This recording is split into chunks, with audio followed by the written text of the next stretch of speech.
Excellent. Okay, I got part of it. You're listening to The Tales We Tell, a podcast about spooky stories, unsolved mysteries, and local lore. I'm your host, Hannah Parch. And I'm Katy.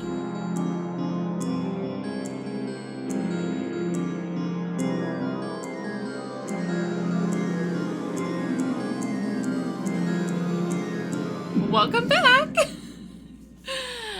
Thursday. I know! Look at us being good. Well, really, it can only be every other Thursday. Yeah. When Shelton's off. True. I mean, and honestly, sometimes when we're ready, when we're quote-unquote ready on a Thursday, we're not really ready. What kind of wine are you drinking?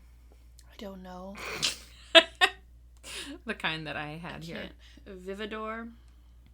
It's a red with a pretty cool label. It very, at least in the front, it looks kind of like voodoo meets...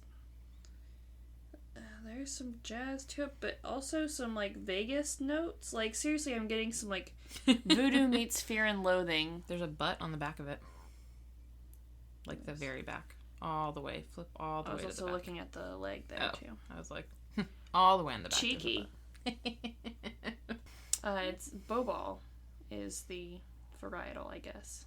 I have no idea what it was. I don't know. It just says 100% Bobal. 100% wine. Yeah. I never finished the story of I went down and wasn't feeling wine, but had already committed to splitting a bottle with Hannah Cox. And so I didn't drink my half. I just took it home in a bottle. So I've had it for a little bit. I'm drinking the Aldi Special, the $3 Winking Owl Pinot Grigio, which is my favorite go-to white wine. I think you've had that one before because the owl's cute. Yeah, I definitely have because it's all I drank last summer because it's $3 a bottle and it's not a bad wine for $3. Okay, I have 2 shout outs and they are unrelated to podcast stuff. The first one is very shameless shout out to Tolliver, my nephew, because I have been seeing him a lot and he's very cute. And also shout out to Connor, my brother-in-law, because he came by the house as a surprise on Tuesday night and brought the baby. And like he was in the carrier and I was like, oh, he's just sleeping. Like, it's cool. I'll just look at him. And then Connor was like, I got 10 minutes. Do you want to hold him? And I was like, yeah, I do. And bring him out. Yeah. And I'm just really feeling babies right now. So shout out to all the babies out there. And then my second shout out that's unrelated is to Critter. Sorry, I have 3 shout outs is what I meant. Oh, I actually did have 3 shout outs. These are all like on the spot too. Shout out to Critter for illegally voting early. Everyone go vote. Is it just us having an election? I think it's just us right Okay. Because we're on a weird schedule. If you're in North Carolina and you have an election, go vote.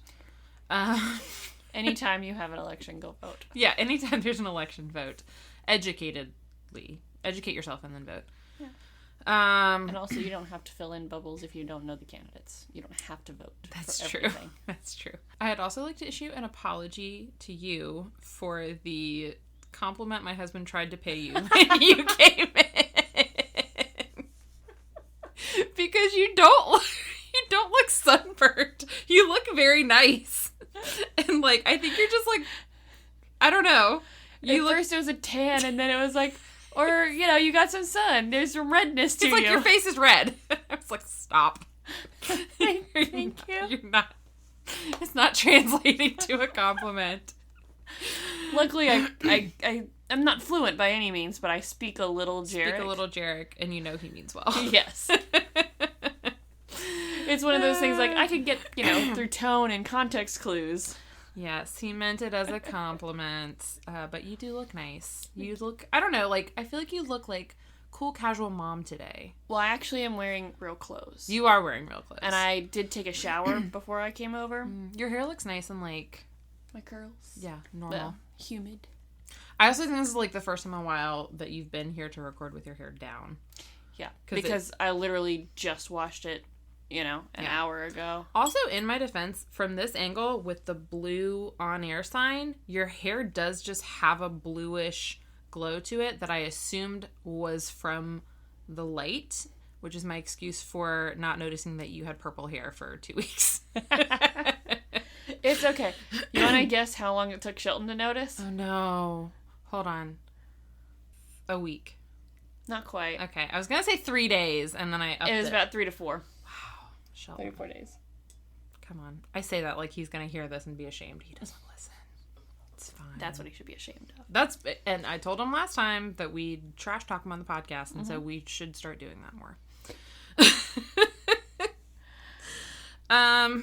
My final nepotistic shout out, except this person's not related to me, is to our friend Taylor, because she recommended, also unrelated to everything, that I watch the movie 365 Days. Yes, I haven't gotten to watch it yet.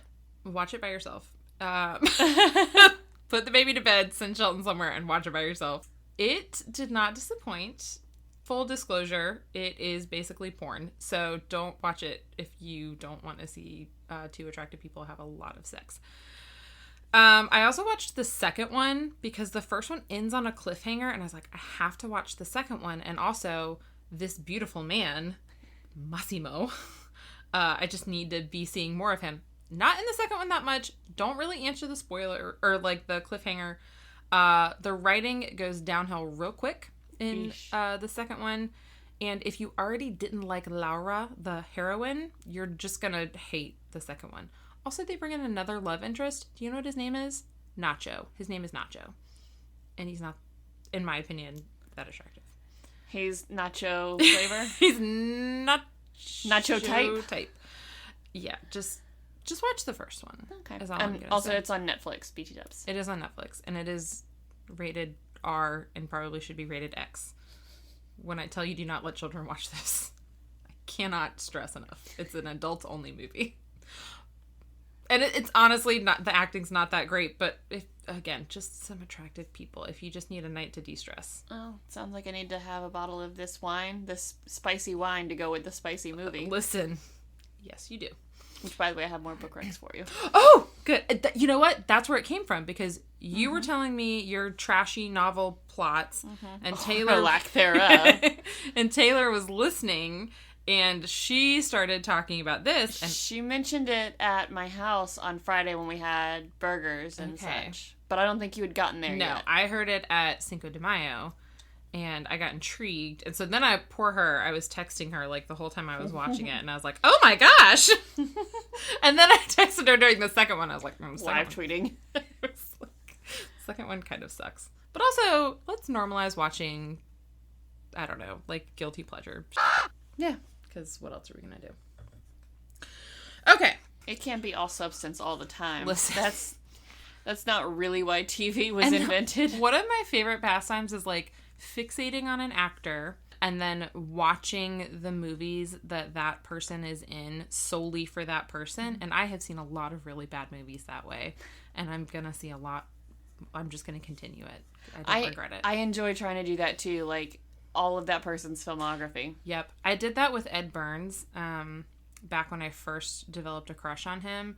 And that's when I learned that I actually think he's a really bad actor. And I also think he's a really bad writer and a really bad director. So I actually hate everything professionally. I just think him is pretty. So anyways, none of that has anything to do with this story. Because today I'm going to tell you about the Greenbrier Ghost. Greenbrier Ghost. This sounds like a children's story for some reason. Just Greenbrier makes me think of... Maybe I'm thinking like Briar Rose or something like that. Like Briar Rabbit, maybe? I thought it was Briar Rose. I thought it was Briar Rabbit. There might be both. Do you want to guess what state the county of Greenbrier is in? I'm getting Connecticut vibes. No, further south. I'll give you one more guess. Virginia? Oh, you're close. It's in West Virginia. Ah, dang it. So sorry, Kara. Is Kara the one who made us the... Our crochet crows. Carl is what mine is named. Carl. Nice. It was really meant to be said like the meme Coral. So our story takes place, technically it starts in 1873 when a little baby girl was born named Elva Zona Heaster. And she was born in Livesay's Mill, which is in Greenbrier County, West Virginia. And then we flash forward 20-some years to 1896. 23 years, sorry. And in 1896, a man named Edward Shue moved to town to become the new blacksmith. Now, the more I'm reading this, it does sound like a children's book. It'd be even better if Edward Shue was a cobbler. Right? Oh, man. Missed opportunity there, man. Really? I would be interested to know if the Greenbrier... I didn't look enough to see if, like, the county of Greenbrier, like...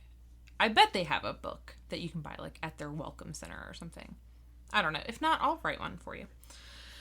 I'll write it just for Critter. How about that? There we go. Okay.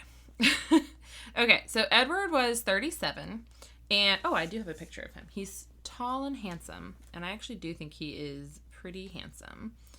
So, I'm going to zoom in because, well, I'm just going to show you this one picture.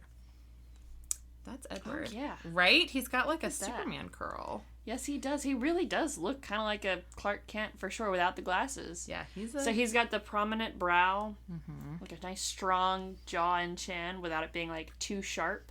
So like he's got not sharp but not soft features. Just distinguished features. Yeah. Yeah, he's a good looking guy. And he's got his hair like perfectly combed back, and then like one little stubborn piece has just fallen just flopped down right onto his forehead. Ugh, okay. Let's not get too attached. He's not... Spoiler alert, he's not a great person. I was about to say, when you're like, he's actually attractive, I'm like, ooh. I guess I could... I bet he's going to be the bad guy. This is a good time. Oh, the picture of her didn't save. Okay, I'm just going to show you the picture of her next to him. This is Zona, or Zana. I'm not sure how we're saying her name. It's spelled Zona. She's pretty. She's pretty. There's another picture of her where she's got some pretty good straight across bangs. And I thought I saved it, but apparently I didn't. Okay, so Zona's 23 at this point, and she meets Edward, and it's either the summer of 96 or October of 96, which is the same year he moves to town. She is smitten, right? Because, like... I mean, look at him. Look at him. He's beautiful. And apparently he is pretty taken with this 23-year-old, woman. And so they get married. How old was he? 37. Oh. Ooh. Yeah.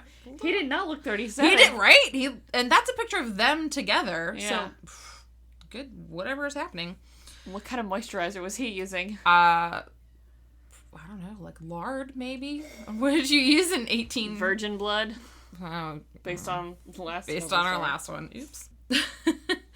Okay, so they got married either in October, possibly the same month they met, or November, possibly the month after they met.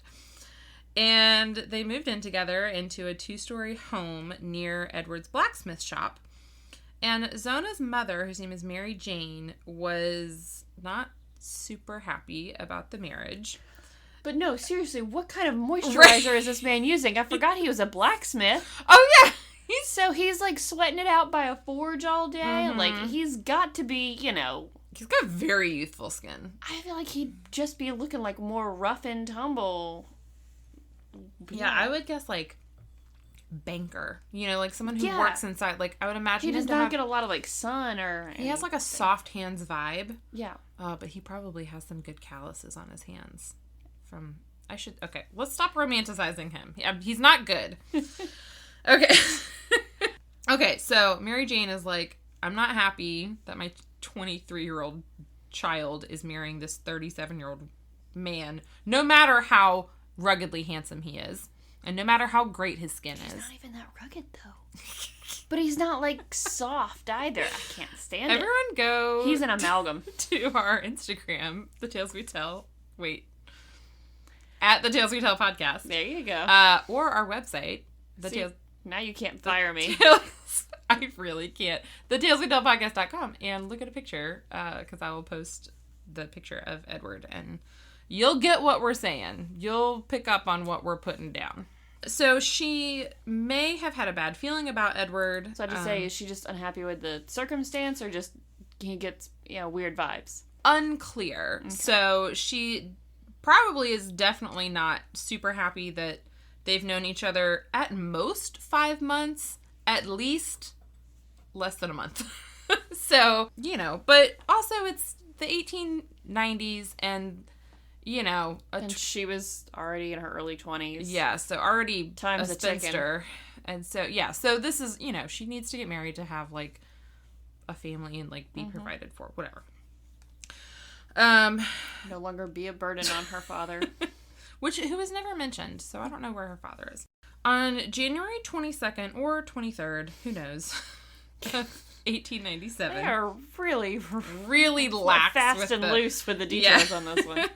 Sometime in late January of 1897, so the following year, Edward approaches, I assume a neighbor, and asks her son, whose name is Anderson Jones, if he would go over and check on Zona and help her with some chores.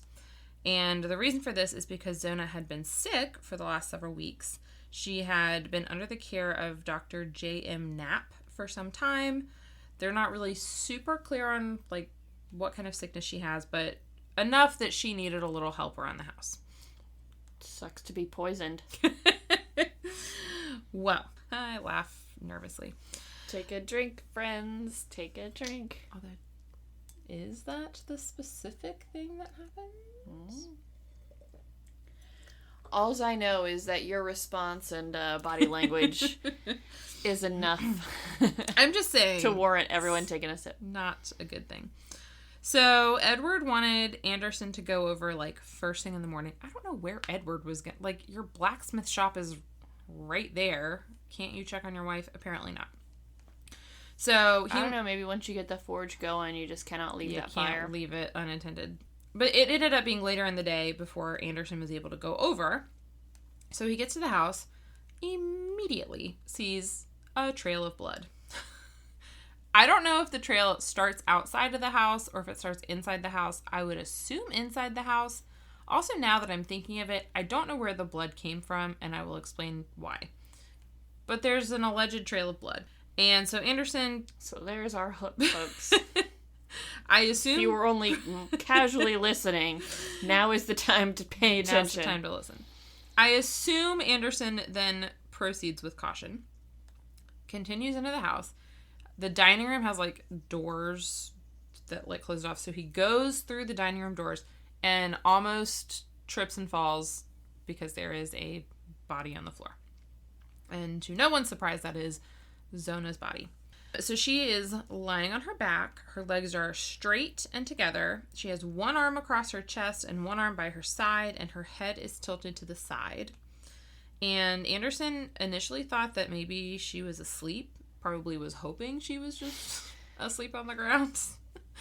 And like, oh, she's been sick. Maybe she tried to walk, got lightheaded, maybe she did that thing out. where she went upstairs and then just took a nap on I assume on the floor. I don't know. Maybe she has ADHD and was doing her floor time and then just fell asleep. She was doing her floor exercises and fell asleep down there.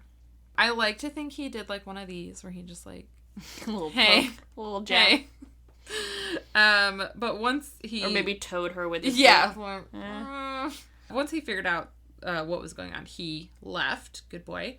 And he went and told his mother, and his mother called Dr. Knapp, who is, like, the only doctor right now, but not the only doctor in the town. When Edward hears of the news, he runs home. He's hysterical.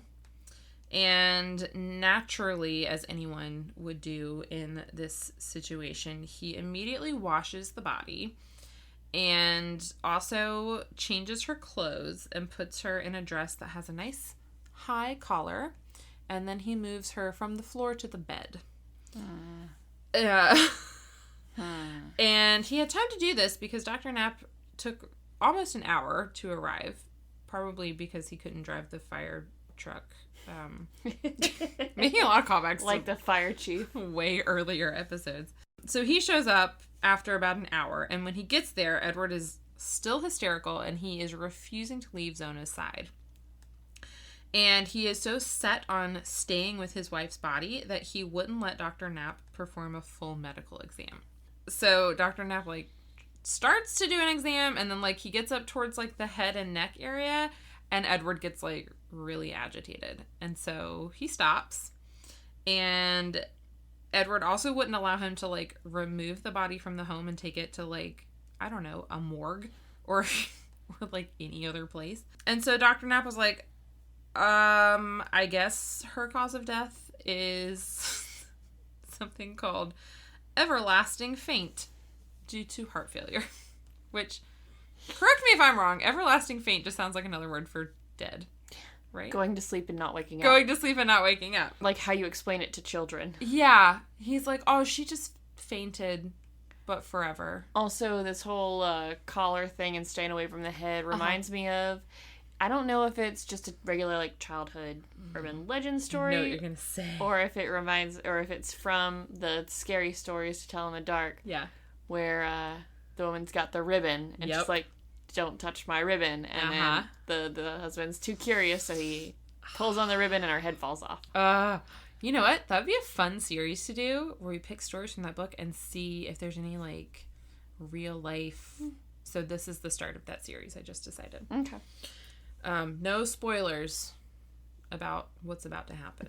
She doesn't, I will say, her head is still attached. I will give you that much. I just imagine there's probably some bruising and ligature marks. Dr. Knapp had been caring for Zona before her death, and hopefully he wasn't continuing his care after. Yeah. Probably, honestly, about as effective as his care prior to her death. Yeah, he's not the brightest. Mostly because he declared a cause of death without actually examining her. But he later changed his official cause of death to complications from pregnancy. It's never been confirmed that Zona was pregnant. If she was in the early stages of pregnancy, that might explain why she was sick. Like, just really bad, I don't know, pregnancy. I mean, I don't know what her sickness or symptoms were, but I was... Yeah. You had that very, parasite very sick. That crawls in your mouth from the lake, river. I don't know. The streams. Streams, yeah. Alpucara. I was convinced that you had some kind of parasite because you were pretty sick for a while. So it's not ever been confirmed as part of the official story, but I kind of assumed that Dr. Knapp wouldn't list that as a cause of death without her actually being pregnant. So I kind of assumed she was pregnant. She was sick because pregnancy does that to you. And maybe he was just like, well, I guess she just got too sick from baby, and now she's dead. Could also be that she was so sick from some other cause that it stopped her menstrual cycle, meaning because I don't think they had pregnancy tests back then. So it's like blood splatter. It didn't exist. It wasn't invented yet. It's slightly different. I'm holding on to that one for a while. We'll do an episode about it one day. Blood splatter wasn't invented. Nope. Wasn't invented. Blood spatter analysis wasn't invented. Blood spatter has been around since as long as blood has been around. We'll agree to disagree on that. Okay. So at the funeral, Edward continued to act out his grief in strange ways.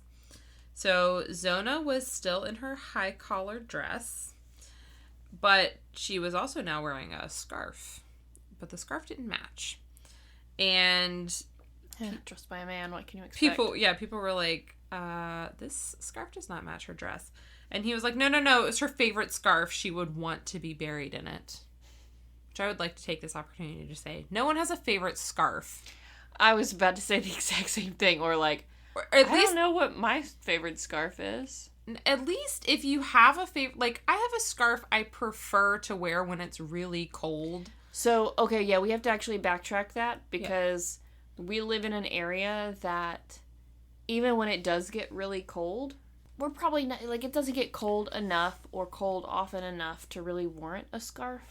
Yeah. Like, scarves are just not a commonplace thing. Yeah. Where, like, if you're up in Canada or something, or, like, one of the other places where snow is a thing and winter is a very real thing for a very long time of the year, you probably do have a favorite scarf. But is it something you want to be buried in? No. Yeah.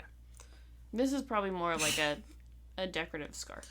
Well, she was also wearing a large veil covering her entire face. And apparently it was, like, folded several times. Like, there was a lot of veil. And then it was, like, all tied off in a big bow.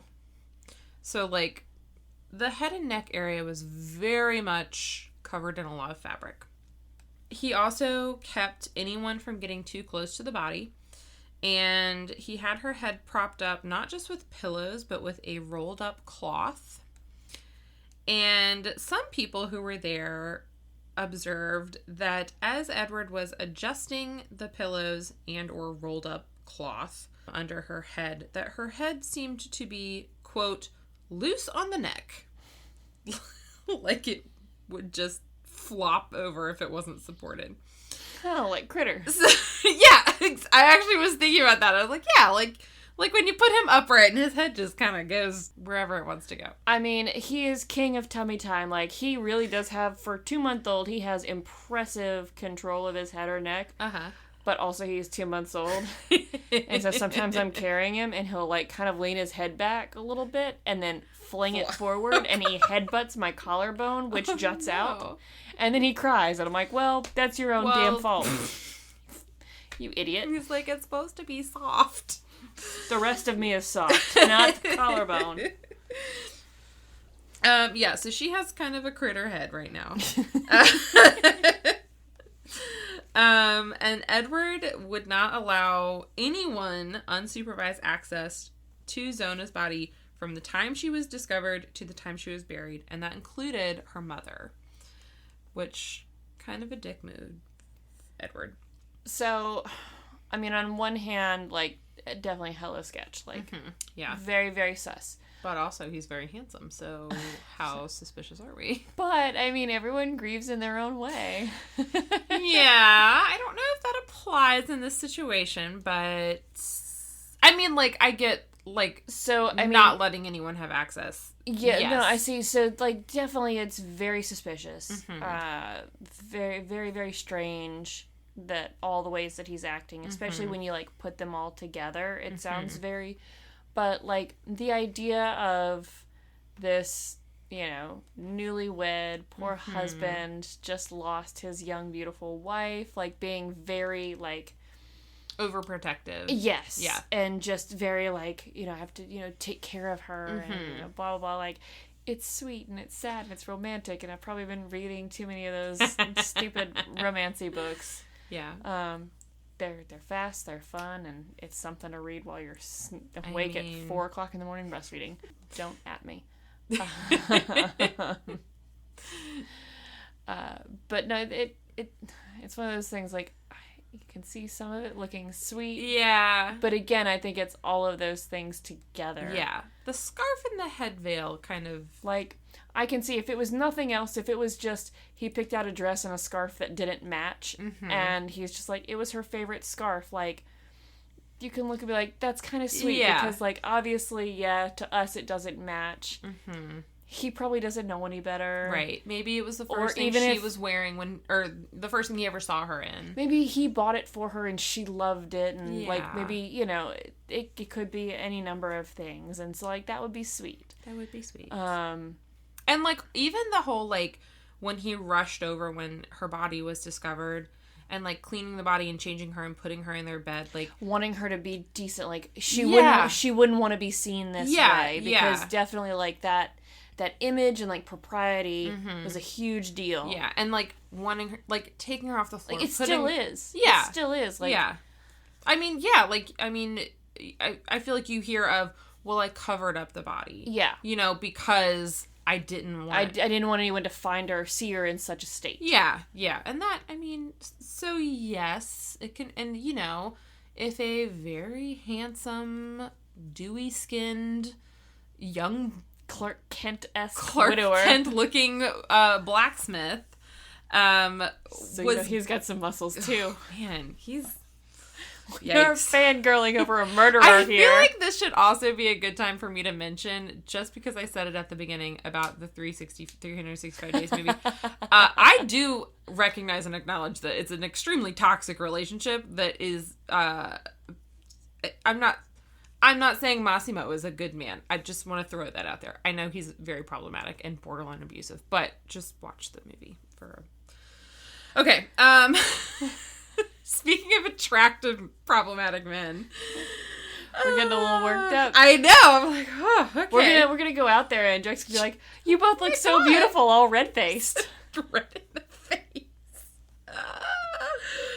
Oh man. Or he'll bring it up to me later and be like, have you had a lot of wine? You look a little rosy cheeked. I had a glass before I came over. That's I probably had a glass why I was before you red. came over too.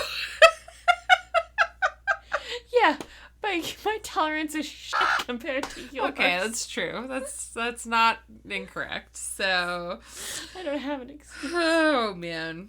I am here to vouch for everyone that Katy is not red-faced. She's just regular-faced.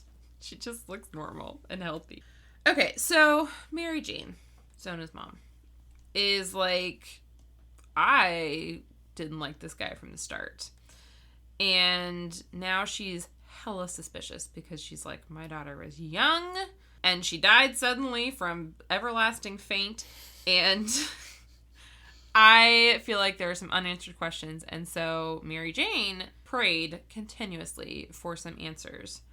And several weeks after Zona's death, Mary Jane got some answers. Okay, so Zona's spirit / ghost appeared to Mary Jane over the course of 4 nights. And Mary Jane said that this presence started just as a bright light and it slowly took the form of her daughter. And so when I heard that, I was like, oh, kind of like an angel. But then she also said the room went very cold. So then I was like, oh, probably more like a ghost. Okay. So Ghost Zona tells Mary Jane that on the day of her death, Edward had gotten really mad at her for not preparing any meat with dinner. And he got so mad that he grabbed her by the throat and snapped her neck. And Ghost Zona also told her mother that Edward had been abusive like throughout the entire short marriage. And she specified that he had snapped her neck at the first joint. And then to prove her point, which, I don't know, maybe this was like her way of joking. She had a dark sense of humor. To prove her point, she turned her head around 180 degrees. She pulled some exorcist shit. Then she walked away while she was looking at her mom and just walked the other way. So I'm imagining like her head staying like locked in position, looking at mom, and then the rest of her body just turning out of here. Yeah, I also was getting some Bent Neck Lady vibes from The Haunting of Hill House. Have you seen that? I haven't seen it yet. Sheldon and I keep meaning to watch it, and then we just haven't gotten to it Watch that too, and like other problematic, attractive men. We've been watching a lot of Walker, Texas Ranger lately for good reason. Obvious reasons. Got to keep that on in the background. But there's a ghost in The Haunting of Hill House called the Bent Neck Lady, and she is terrifying.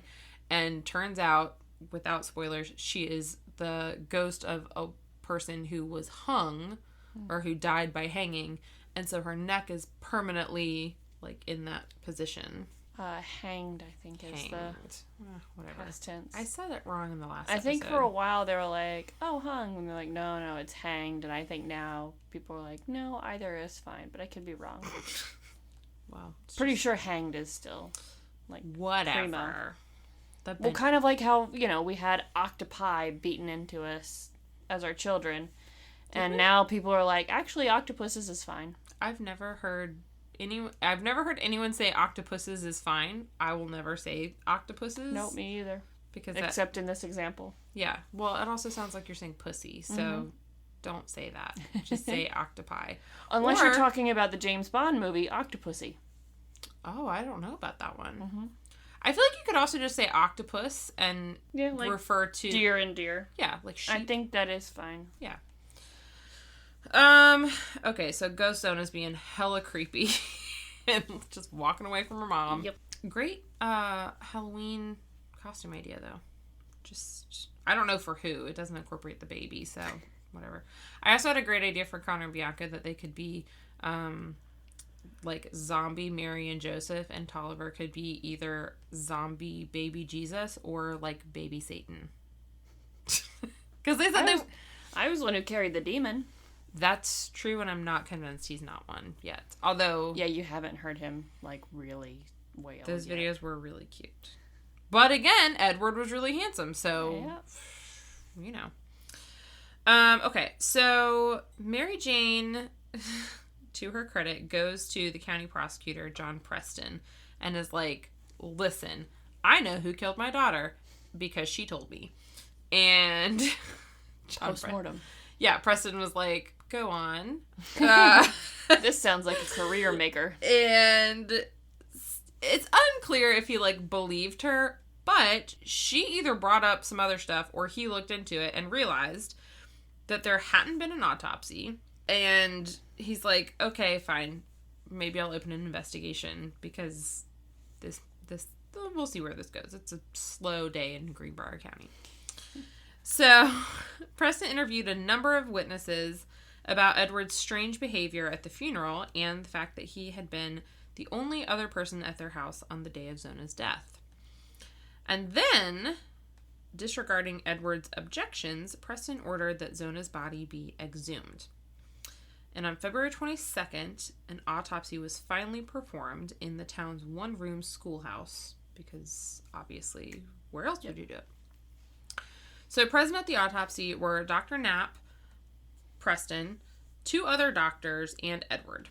Good, at least we've got some other doctors. Like, yeah, I don't want to give them too much credit too soon, but at least we're not relying on just this one guy. The one guy who declared her cause of death everlasting faint.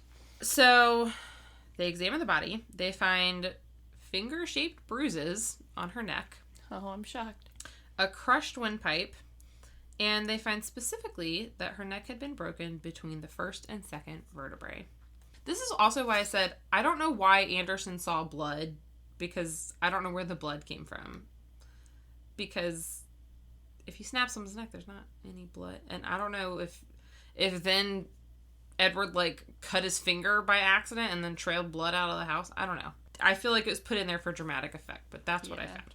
So I guess Anderson was also there, because this is a quote from him. And I also now assume that he's, like, a teenager and less of, like, a small child. A 7-year-old, which is what I was Well, when you assuming. first said, ask the neighbor kid to go and check on her and help with chores, I was thinking, like, at least 14, 15. Oh, okay. Good. Because I was thinking, like, 8 or 9.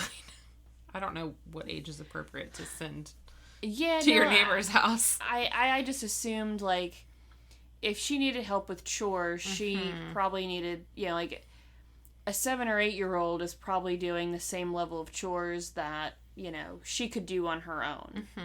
Anything that she would need help with, she probably needed somebody who was, stronger and more capable and more knowledgeable. Like, even if it was something like moving a piece of furniture, she would definitely need somebody who's stronger, or to at least strong enough to help her. This is true. Or maybe it was, I don't know. I would assume, like, if you're asking a neighbor kid to come and help with chores, like, when we had our neighbor boys, we would ask the middle child, because he was 15 or so, instead of the younger one who was 7. So like, can you come over and check on the cat? What you're saying is I'm going to have to wait for Critter to be 15 before I can have him come move my furniture around. Yep. Okay. Well, I don't know. I have a feeling that he might come over and just move your furniture around. Oh, without you asking. Or without touching it. Both. When he's a toddler, and then there'll be that age of, Oh, it's fine. Well, I was going to say, it's fine if he's a toddler. That'd be cute. But then I was like... He'll do it without asking. He'll just push on things, and... He's just gonna... That's...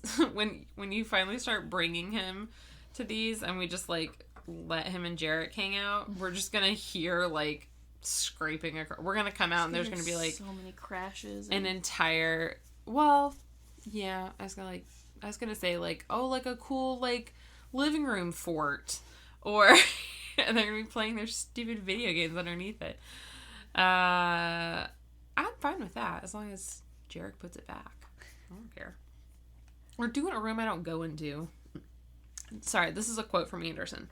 He said, "Suddenly the doctor turned to Mr. Preston. They whispered together for a few minutes," which I love that they didn't leave the room. They were just like, pss, pss, pss, pss, pss, like looking over it. Side over here.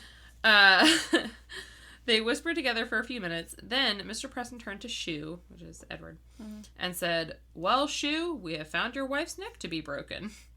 Shue's head dropped. A change came over him that I cannot explain, but it certainly proved his guilt to me.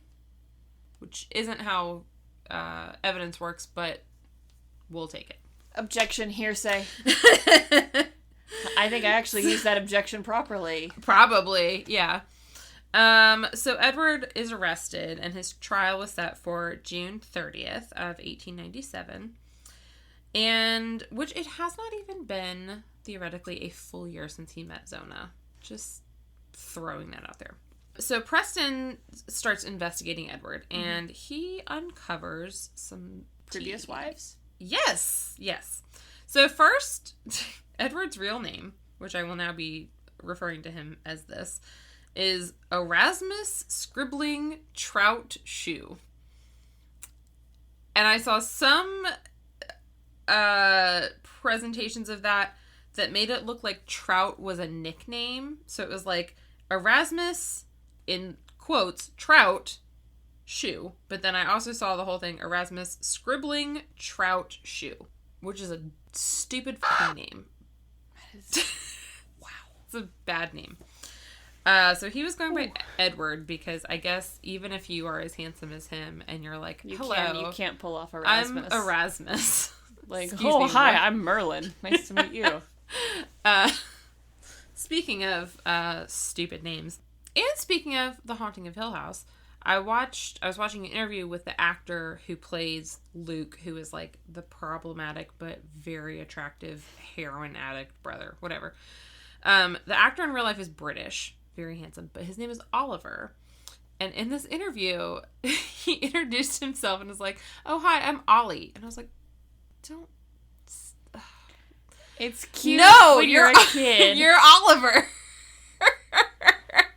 The only, like, if you're Oliver... First of all... I feel like once you hit 20, it's only cute if your family says it. First of all... Or maybe, like, your girlfriend. I would like to be his girlfriend. But secondly... for my first thought, which I can't believe this was my first thought and not my second thought. My first thought was, oh, like Tolly, my infant nephew, who is adorable and also an infant. Mm-hmm. My first thought should have been, oh, Jenna just got rid of a foster dog named Ollie. And by get rid of, I mean he got adopted. He found his forever home. Yeah, so... And also, I realize we're calling your child Critter probably forever, so... Yeah, oh yeah, I hope so. On his wedding day, I will insist on giving a speech. Oh yeah, no, he'll be 40 years old, and I'll be like, hey, Critter, come here. Hand me your child. I like to hope that on his wedding day, Critter and Critter Jr. Oh, Critter and... I was trying to think of something that rhymed and didn't come to me quick enough. I'll text you later when I think of it.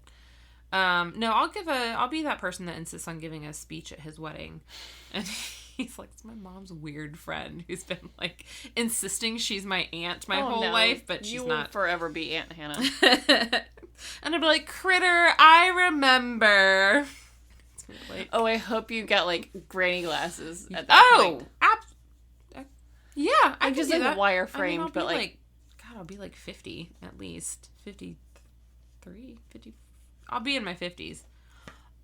We'll make it. We'll post that. I mean, you'll be in your 60s if he gets married when I got married.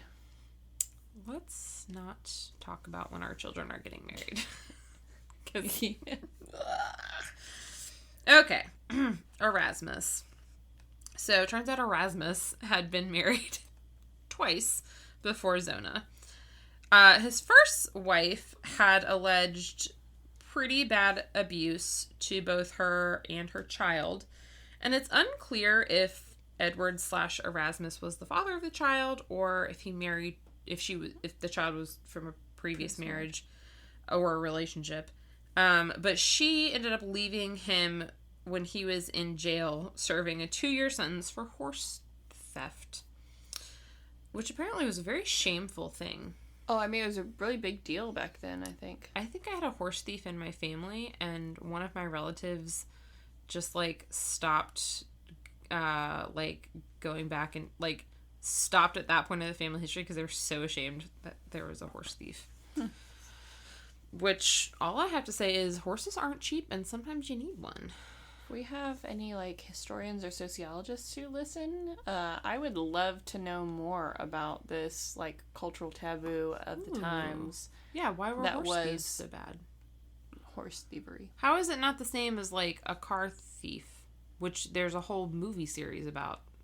That's what Fast and Furious is about, right? Stealing cars. I'm sorry, I was thinking of Grand Theft Auto, the video game. Okay. His second wife died just 18 months into their marriage, and Edward/Erasmus... So she at least got the whole first anniversary thing. She did, but he claimed the reason for her death, he claimed he had accidentally dropped a brick on her head while he was repairing the roof, which sounds a lot like a meat grinder that fell on someone's head. Do you know what I'm talking about? Belle Gunness. Remember? Oh, her first husband had the meat grinder. I was like, hold on. And the vat of hot oil. Yeah. I was like, hold on. Ringing a bell, sifting through data. Ringing a bell. Get it? See, that should have been my tip off. We really need sound effects on this podcast. Cheese it up some more. So, at his trial, Mary Jane testified about Zona's spirit ghost visiting her and telling her the details of her own murder. And the defense tried to discredit her. I don't know how they didn't, actually, but they also tried to, like, confuse her and, like intimidate her. But Mary Jane was a badass, and she never changed her story. She never, like, wavered from it. She was able to provide details about the death. Yeah. That were previously unknown and or unreleased to the public. Yeah, I also like to think she told the last part a lot. She's like, and then her head looked at me and her body turned all the way around. And she just sauntered on out of here. And then I woke, she did confirm it wasn't a dream. Anyways, so Dr. Knapp testified about Zona's injuries and explained that she could not have inflicted them herself. Edward Erasmus took the stand and testified in his own defense, but it had, quote, an unfavorable impression on the jury. Which, he had to have been a really bad public speaker or something. I know! Because, I mean, it's just, like, statistically, attractive people as witnesses are taken more seriously than unattractive or just, like, unappealing people. We cannot... The jury bias is what it's called. Well, probably also the jury was all men, right? Because women couldn't serve on juries. Yeah, I don't know when that changed. Probably not in 1896. No. Or 97. Whatever. Man, we are not historians. We also cannot stress enough how attractive Erasmus is. I think I'm just going to post pictures of all the attractive men we've talked about, just for funsies. So the jury deliberated... That's so problematic.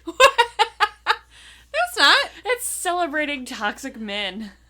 Well, two of them aren't toxic. Glamorizing them. They're just actors that play. Also, Luke Crane I thought you were talking about all of, like, the attractive people in our, like, episodes that we've talked. No. I just meant... Not Ollie. No. Yeah, I'm going to post a picture of Ollie and also the guy from 365 Days, Massimo. We haven't had really that many other attractive most murderers. of our bad guys are not attractive. Not pretty at all. There's been a handful of attractive fellows that we've talked about, though. Usually they're victims. Yeah, it's not... Yeah. I mean, maybe I'll post pictures of our husbands or something. Because there's a couple of attractive people in the Sauter family, right? Oh, yeah, and then that's who I'm thinking. The, damn, why do I always forget the name?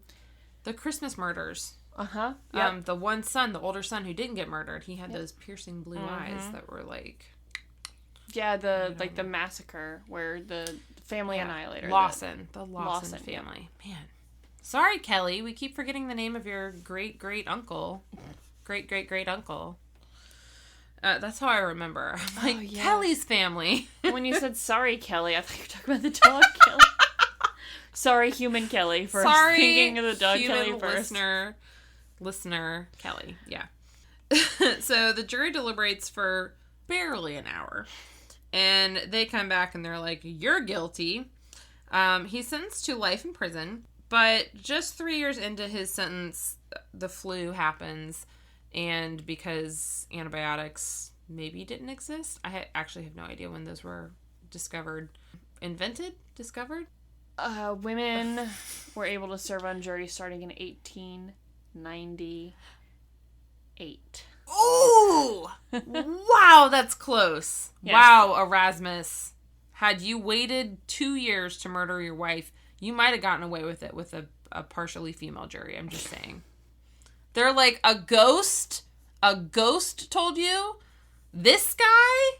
With the little hairs that fall into his face? And no, he couldn't murder anyone. And then he probably would have married one of the jury members. And then penicillin was discovered in 1928. Wow. Okay. Okay. I'm just going to assume penicillin's the only antibiotic that ever existed. That was the first one. It was the start of. Also, I just realized antibiotics don't help with the flu.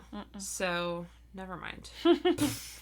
Yeah, no, I probably would have caught that earlier if I wasn't looking up when women were on the jury. This episode is all over the place. Sorry, guys. It's almost over. So, anyways, the point is, he got the flu in 1900. He got the flu in 1900 and he died because that was something that killed young 40-year-old men. Mary Jane lived until 1916, and she never changed her story about Zona's ghost. She, stood by that. Did she ever have any other... did Zona ever come to her again? I don't think so. I think that was Zona's unfinished business, and she finished it, and then... I love stories about unfinished business. That get finished. Yeah. There's a show on... Oh, it's TLC. What? I don't even know what the show is you're talking about, but it's gotta be on TLC. No, it's because on... they've got all the weird shit. It's on, Peacock or something. It's like a sitcom. Okay. It's called Ghosts. Oh, yeah. It's very funny. I've seen promos for it. But it is one of those, it's a, not a cable, but a... We watch it on Pluto for free, but I'm pretty sure you can watch it on either Peacock or...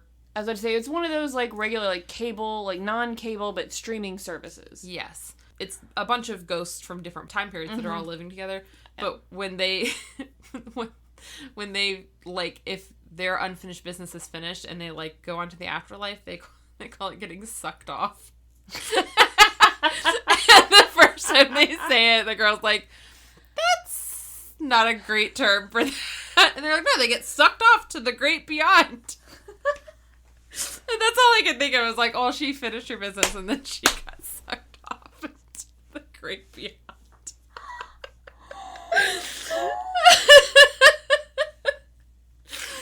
Are you okay?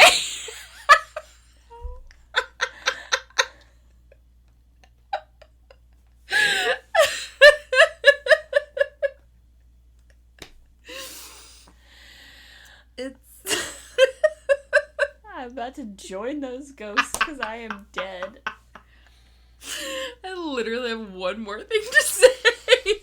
Say it. I love how tickled you got by this. You need to watch the show. I do. It's for free on Pluto. Oh my gosh. Okay. Last point, I promise. So there is a historical marker near Zona's grave in Greenbrier County, and it reads, interred in nearby cemetery is Zona Heaster Shoe. Her death in 1897 was presumed natural until her spirit appeared to her mother to describe how she was killed by her husband, Edward. Autopsy on the exhumed body verified the apparition's account. Edward, found guilty of murder, was sentenced to the state prison. Only known case in which testimony from a ghost helped convict a murderer. And bam! And that is the story of the Greenbrier Ghost. And how she finished her business and got sucked off into the great beyond.